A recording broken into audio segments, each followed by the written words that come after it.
రాష్ట్ర టీడీపీ అధ్యక్షుడు పల్లా శ్రీనివాసరావు సమక్షంలోనే ఎమ్మెల్యే గో బ్యాక్ అంటూ నినాదాలు చేశారు. సుబ్బానాయుడు బతికున్న సమయంలో ఎమ్మెల్యే కృష్ణారెడ్డి ఆయనకు ఇబ్బందులు కలిగించారని అనుచరులు ఆరోపించారు.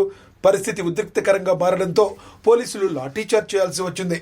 నినాదాలు కొనసాగుతుండటంతో కారు దిగకుండానే ఎమ్మెల్యే వెనుదిరిగారు.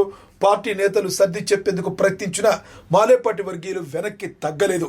చనిపోయినప్పుడు రాని ఎమ్మెల్యే ఇప్పుడు ఎస్కార్ట్తో వస్తే భయపడతామా అంటూ ఆయన తీవ్ర ఆగ్రహం వ్యక్తం చేశారు.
మమ్మల్ని ఇబ్బంది పెట్టి మేము ఇప్పుడున్నా వాళ్ళ కాడికి పోయి ఆశించేవాళ్ళమా, చేయించేవాళ్ళమా? మా పని మేము చేసుకోవటానికి కూడా, పార్టీ పని మా పని మేము చేసుకోవటానికి కూడా ఇవాళ దిక్కులేదు.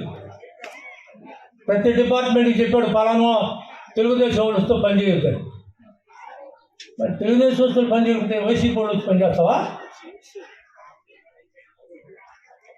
నీ ఇష్టం వచ్చినట్టు నువ్వు రాజకీయాలు చేస్తామంటే మేము తలకొంచుకొని పోవాలా?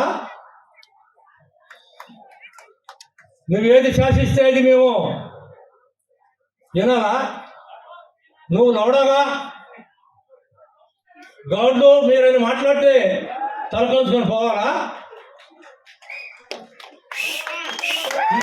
ఈ రకంగా దుర్మార్గమైనటువంటి రాజకీయం కావాలని జరుగుతూ ఉంది. జిల్లాలో ఉన్న నాయకులకు ఎవరికి చెప్పినా మన సాయం చూసేది, మన పరిస్థితి మనం గమనించి మనం దగ్గరికి తీసేటువంటి పరిస్థితి లేదు. ఇప్పుడు ఏం చేయాలా? పార్టీని వదిలిపెట్టి వెళ్ళాలా? పార్టీయే మేము పార్టీ కోసమే బతికాం. సర్వం నాశనం అయిపోయింది. మా జీవితం అంతా నాశనం అయిపోయింది తెలుగుదేశం పార్టీకి పనిచేసి. అయితే ఇప్పుడు మేము ఏం చేయాలా? తెలుగుదేశం పార్టీ కాదని బయటకు పోలేం. మాకు ఆనాడు కూడా చెప్పాము, వ్యక్తులు కాదయా మాకు పార్టీ ముఖ్యం, టికెట్ ఎవరికి ఇచ్చినా మేము పనిచేయాలనే ఉద్దేశంతో పనిచేసాం. పనిచేస్తే ఏం మాట్లాడతాను? 2024 ఎలక్షన్ ముందు జరిగింది నాకు చెప్పొద్దు. పార్టీ నాకు సంబంధం లేదు. మీరు ఏడైనా కావండి. ఇప్పుడు వచ్చిన నుంచి నేను వచ్చిన నుంచి ఏదన్నా చెప్పండి, ఒక్క పని కూడా చేయను. తెలుగుదేశం అన్నట్టు పని చేయడు. ఎవరికి చెప్పాలా? అధిష్టానం కోసం పోవాలంటే 2 నెలలు వైసీపీ ప్రభుత్వంలో కొంతమంది నాయకులు మీకు అందరికీ తెలుసు. ఎమ్మెల్యే కావచ్చు, షాడీ ఎమ్మెల్యే కావచ్చు, ఇంకొక ఆయన కావచ్చు, వీళ్ళందరినీ తట్టుకొని ఆ ఊర్లో నిలబడ్డోడు ఒక్కడు కూడా లేడు, నేను తప్పక ముస్లింలో కాదు అని మా బిఎంఆర్ కానీ ఎవరైనా చెప్పొచ్చు. మాతోటి నేను వాళ్ళకి సర్వీస్ చేశా. వాళ్ళు ఎవరు చెప్పినా నేను ఒప్పుకుంటా. ఇవాళ ఈయన కూడా మా ఊరే, మహానుభావుడితో కూడా ఈ ఊరే, ముస్లింరే. వైసీపీ వాళ్ళతో ఇబ్బందులు పడామా? లేకపోతే ఈ దుర్మార్గుడితో ఇబ్బంది పడామా? ఇది తెలుగుదేశం దుర్మార్గుడిని ఎవరికి చెప్పుకుంటున్నారో ఇది నీచమైనటువంటి రాజకీయాలు. ఒకరు ఫ్లెక్స్ చేయొద్దు అంటాడు, వేస్తే నేను ఒప్పుకోను అంటాడు. ఇంకొక ఆయన మెసేజ్ వాడు గ్రూపులు పెడతా, గ్రూపులు మీ సెల్లో ఉండకూడదంట. ఏంటి ఇది అసలు ఏం జరుగుతుంది? గ్రూపులు పెడితే వాళ్ళ ఎందుకు పెట్టుకోకూడదు? ప్రభాకర్ రెడ్డి ఫ్లెక్స్ కావులు వేయకూడదు, బిఎంఆర్ ఫ్లెక్స్ కావులు వేయకూడదు. రవిచంద్ర 4 రోజులు మాత్రమే ఎందుకోను మరి రవిచంద్ర ఆయన తోడు లేడు అన్నాడు, మళ్ళీ ఫ్లెక్స్ చేయాలి.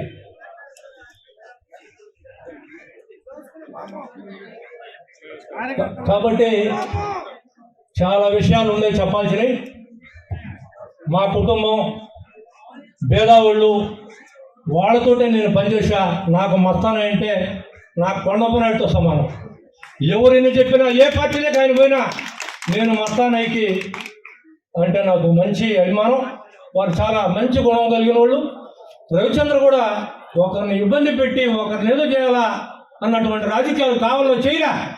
15 సంవత్సరాలు వాళ్ళతో మేము పనిచేస్తే ఒక్క చిన్న మాట లేదా, ఒక చిన్న మాట నా లవడాగా పో బయట.